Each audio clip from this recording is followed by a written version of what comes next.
My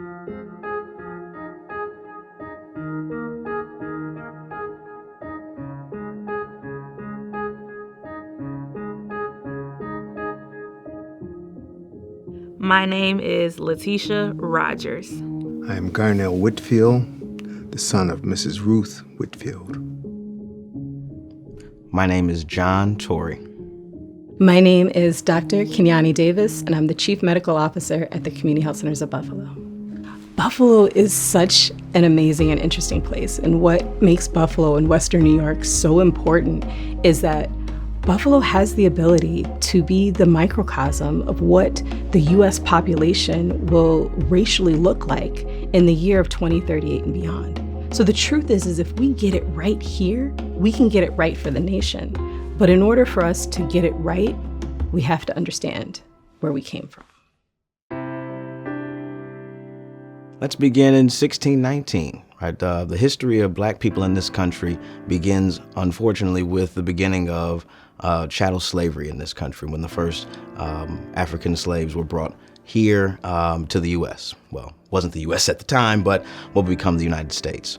From there, we ended up having to experience centuries of being owned, as well as centuries still of oppression, systemic oppression, racial oppression, and purposeful attempt to try to strip Black people from having rights, privileges, and perhaps most importantly, recognition for, again, hundreds of years. And as a result of that process, we end up seeing a lot of people who feel comfortable attacking Black communities, who feel comfortable marginalizing Black communities, and who feel comfortable demonizing Black people. And that history, unfortunately, still continues today. So this isn't my first time dealing with a mass shooting. August 14th of 2010, I lost my brother at the Sydney Grill shooting. They kept calling him the groom from Texas. He got killed on his wedding anniversary. And I was there for that. And I remember that fear, and I remember seeing my brother get up off the ground, brush himself off, and then he just slowly started bleeding. And I just remember my cousin grabbing him. The last thing I remember my brother saying is that he couldn't breathe. And my cousin's on the ground giving him CPR. And I remember seeing the EMT standing over her, watching her, never helped her. And he finally took my brother's pulse, and he had just lost it. And I remember seeing the EMT saying DOA, and I just was in a complete, numb and shock. And I'll never forget having to make that phone call to my mother, telling her, my mom, that he was gone on the ground. My mother was a dark-skinned Black woman. She grew up in Mississippi, in Grand Island, moved here in Grand Island. So she endured racial bigotry and hate her entire life and fought against it. It's for her to have died at the hands of a white supremacist is difficult, very difficult. And so, we work to try to secure justice, whatever that means for her, but also to address those things that caused her death. My name is Zanetta Everhart. I'm Zaire's mom. In the moment, it was panic, right? Of course it was panic, because unfortunately, when a mother hears that her child has been shot, right, you're contacted by the police department or something like that. Zaire's the one that called me when he got shot. While he was laying on the ground across the street from the Tops grocery store, he called me first. So, of course, anguish, panic, fear, I didn't know. I didn't even know how to feel. And I didn't know. I remember screaming at him. And I was like, what do you mean you got shot? And I was like, where on your body did you get shot? What we have to do is significantly improve the stories, the histories, and the commentaries about Black life in this country. We have to be able to recognize Black people in a wider and a more holistic and a more full, humane way so that we're able to be recognized by our institutions in a way that shows that these kinds of events are not what we're supposed to be dealing with, are not just frowned upon because it makes people look bad or it makes cities look bad, but it's frowned upon because it's wrong. Black people don't consider themselves beasts, mongrels, demons, ne'er-do-wells. We think of ourselves as people. And that humanity has been denied for us as part of our experience here on this country. We can even think of it globally as well. But certainly here, it's part of what has to be done is changing the narrative to appreciate the humanity of Black people as a fundamental understanding for what Blackness is. I was a quiet, shy kid. I think I consider myself a good kid. I wasn't like bad or anything. I kept to myself. I had to be really, really know you to really show you like my sillier, goofy side. Love to read. I love reading. As I got older, I started like to do writing, write short stories or stuff like that. But my biggest main hobby is I love to read and love listening to music, different kinds of music. I was very close with my big brother, Danielle. Anywhere he was, I try to be right behind him too. We just kind of hung out, watch movies, I used to be a big wrestling fan, so we would try to watch wrestling together, stuff like that. She mostly loved being with her family. She loved to cook. She loved to provide for her family. She loved to encourage people. She loved to fish. She loved camping when we were young. She had 4 kids living in the projects, and we didn't have a lot. I remember standing in line for the surplus peanut butter and cheese and those kinds of things, and she would take those things and make gourmet meals out of them. She was just very good at creating dishes. She made syrup for us. Zaire was, man. He was full of life, right? That's the nice way to parents say it. We don't like to call kids bad or, But yeah, Zaire was a curious kid. He wanted to go everywhere. He spent days and days just at the park. That's where he wanted to go. He wanted to go on the slides. He wanted to go on the swings. He was one of those kids at 2 years old that wanted to swing super high and jump off the swing, right? That's who he was. Yeah, he was an adventurer for sure. One of the things that I guess I don't really talk a lot about is that Zaire's on the autism spectrum. So growing up, and him going to school was a difficult journey, right? Zaire never really had issues with academics. He always flourished academically. He had issues socially, right? It was the loudness of the room, or it was just too many kids around, and it was too many things happening. And so that would always play a role in his mood of the day, right? He was a kid that if he seen me hug someone in a grocery store, he expected them to hug him, even though he's never met this person, right? So he didn't understand that strangers exist. He just thinks like, well, my mom knows them, so I know them. My name is Earl Perrin Jr. Legacy 514 is a non-scholarship, a 501c3A that we started after the occurrence of 514. We started it in the remembrance of our co-worker, Lieutenant Aaron Salters. I and 2 other co-workers of mine are retired Buffalo police officers who worked with Lieutenant Aaron Salters for some years. And he was a very good friend of ours, very down-to-earth person, very creative, community-oriented, a true servant, if you were to call him that, not just of the community, but of the world. So to have him give his life to try to save others was not even hard to surmise. Not at all difficult, not far-fetched. He was that kind of person. So what we wanted to do is have something that had some long-lasting effect, giving back in his name and recognizing him to continue on the legacy of who he was. So we created a scholarship. Initially, it was just a few guys trying to give a couple dollars, $100 here and $100 there, but it grew so fast to the point where we were able to sustain 10 scholarships of $5,000 each every year. The scholarships that we created were representative of who Aaron was.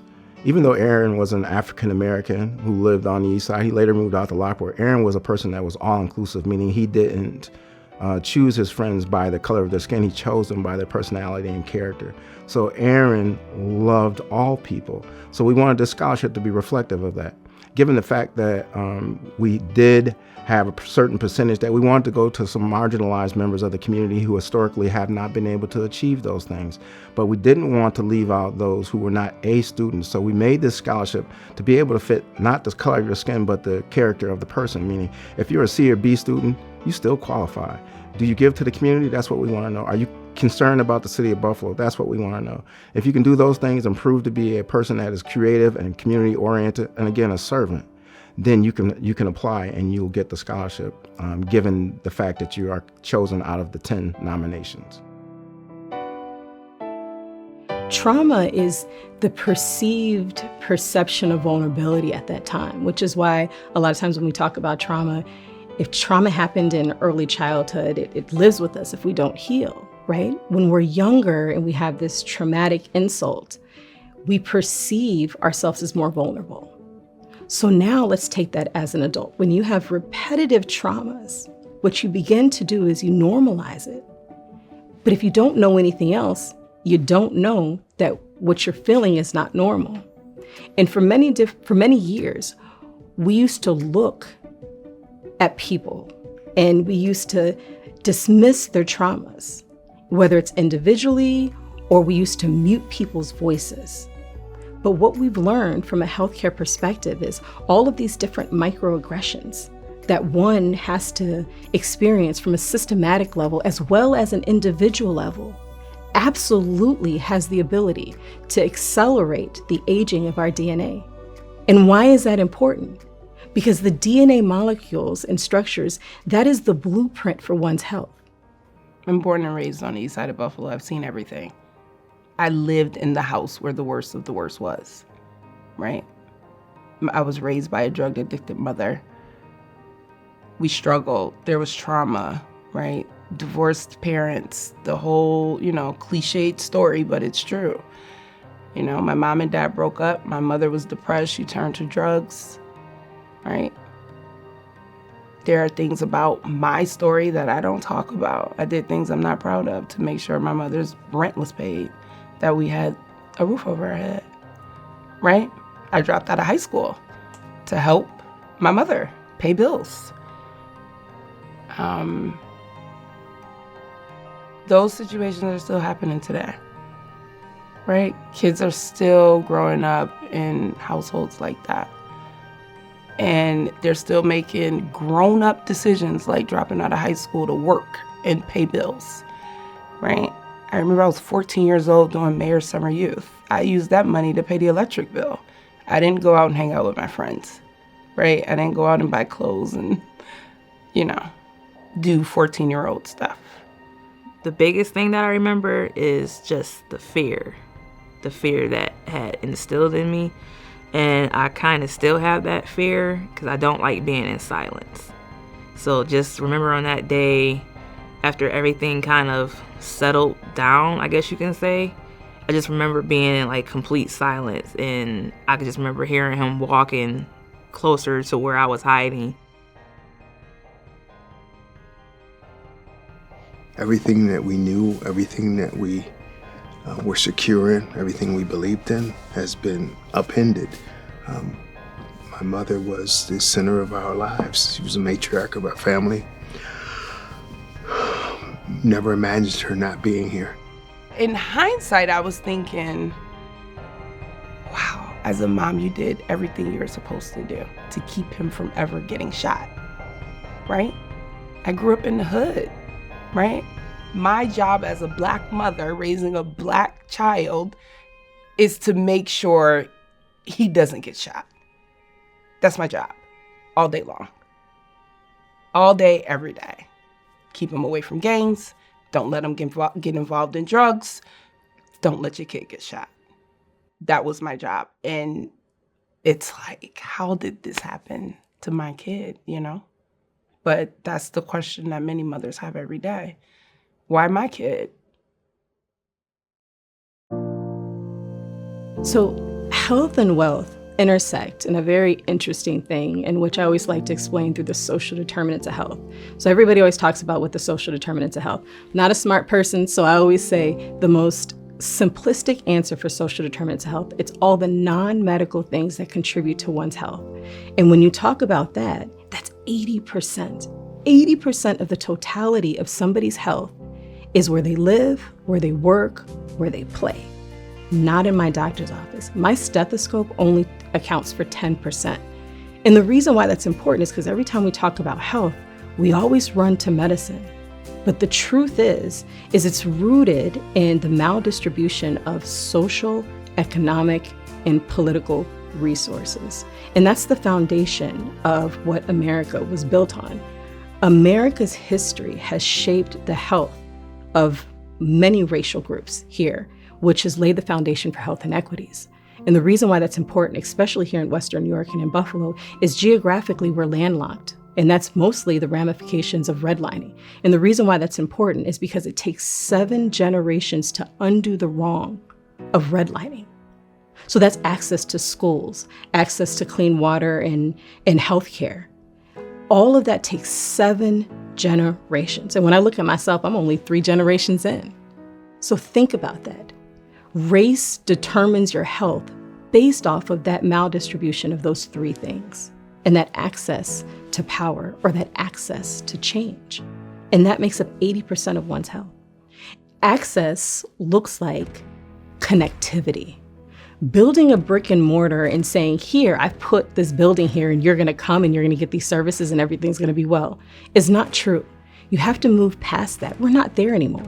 It's about connection and connectivity and feeling connected and being seen, not only in the healthcare system, but any type of brick and mortar that actually impacts somebody's health.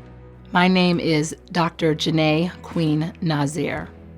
Wealth is about everyone's ability to be well. It's more than a notion. It's not just about how much money you have, but it's about your ability to navigate the world and be included in systems by default. So if you need good health care, you should be able to get that. But if you don't have it, it doesn't matter how much money you have. You are not wealthy. You are not well. And so when you think about wealth, you want people to have agency and be able to own their minds, their bodies, their products, and participate in community in ways that allow them to live, work, play, and worship freely. Certain communities have been prevented from obtaining wealth in a myriad of ways. For example, you have some communities who were denied home loans just by virtue of who existed in that place, Black people, and the government and banks said no, they can't get a home loan. You have others who go to start or grow their business and they can't get an operating line of credit to start and grow their businesses.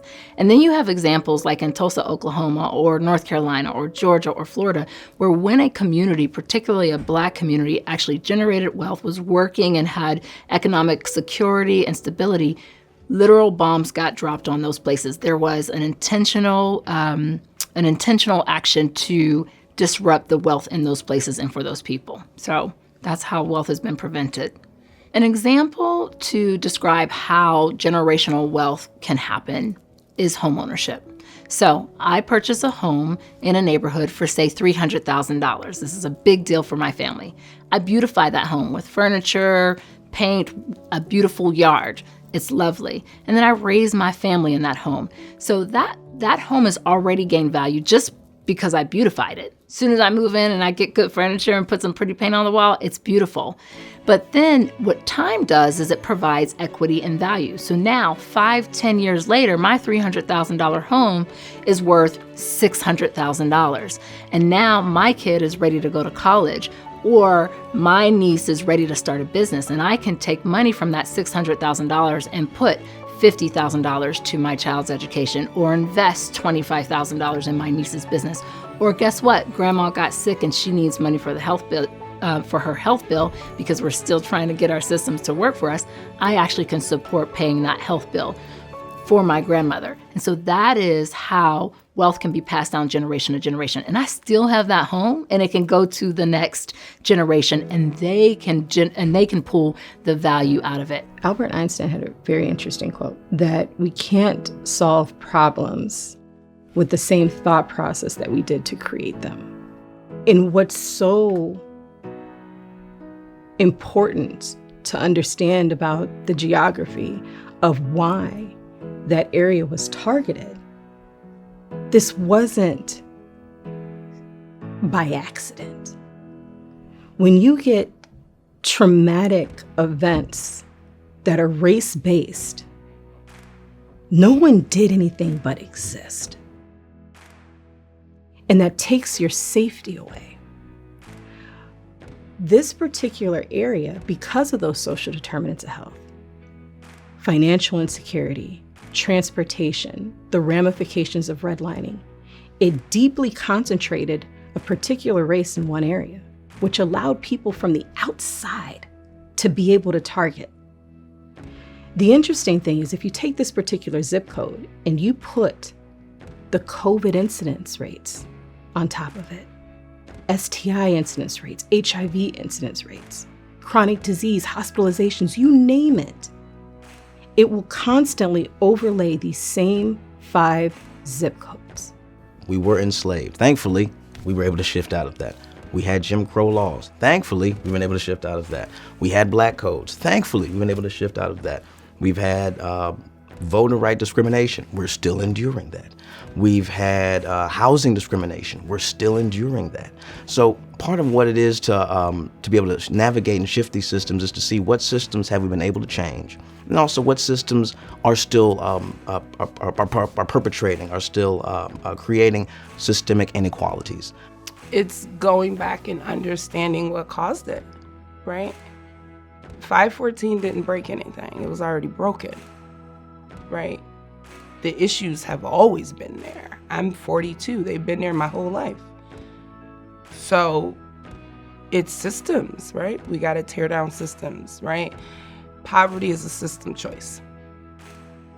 Communities that look like the east side of Buffalo are there on purpose. It's not by accident, right? And we have to stop acting like it's on accident.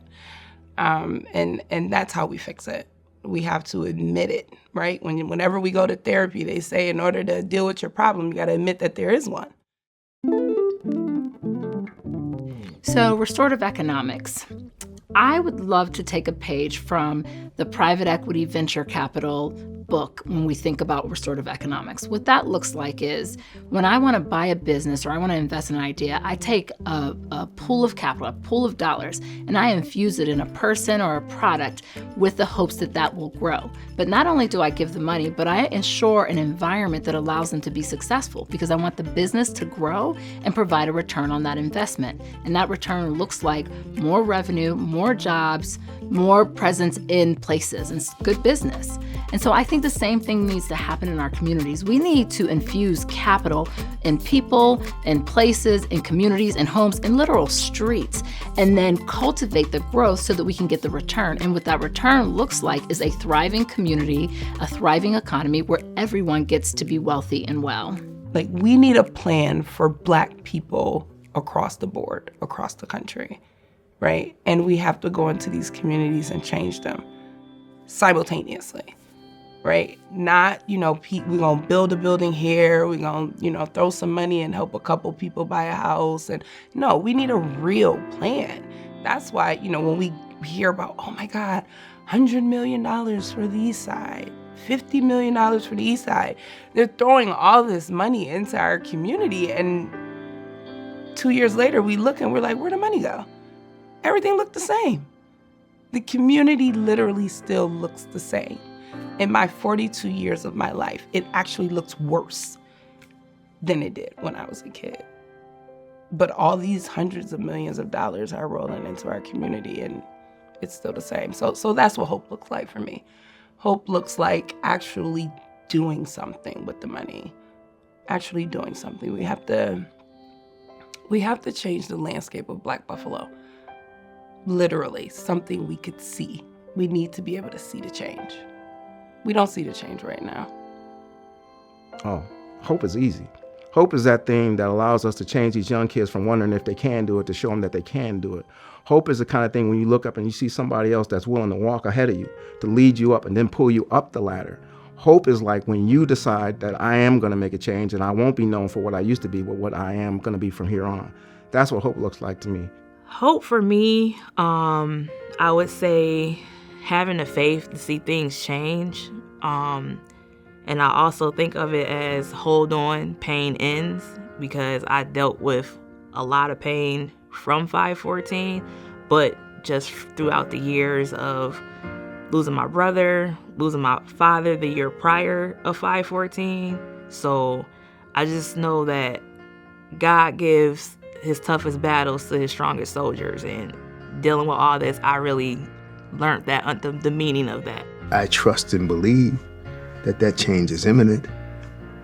It may not come when I want it. It may not come in my lifetime. But we are now building the foundation and planting the seeds of change and building, a new world.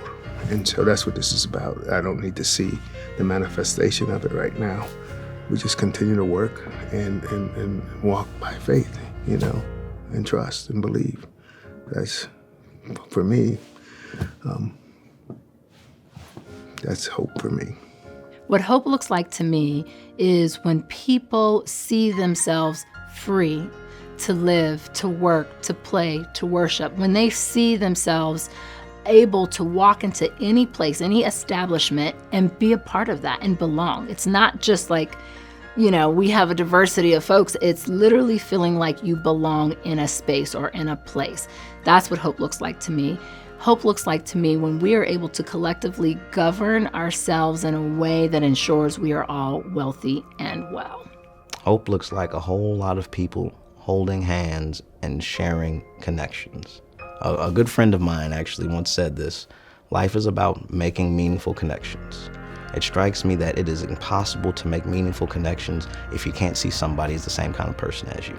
So what hope looks like to me is when I get to see people from different walks of life, from different backgrounds, from different experiences. This is inside the Black community and outside the Black community, when they're able to hear each other, respond to each other, and see themselves and other people. Hope. Hope is resiliency. I think a lot of times we think that hope always has to be this feel-good thing. Sometimes you have to go through stuff and be able to cling to something deeper. Hope is resiliency. A whole person should be able to emote many different emotions comfortably and healthy. Hope is feeling comfortable doing all of that. And I'm hopeful that all of us, regardless of your race or your ethnicity or your creed, will be able to have hope and resiliency, and it not just be afforded to some people. Because the truth is we can't do this by ourselves. We've never been able to do this by ourselves. That's the gag. When we take care of each other, we all improve. And I'm hopeful. I'm hopeful that we all can be resilient. And in order for us to get there, we have to be aware and acknowledge where we're at now. What does hope look like to you?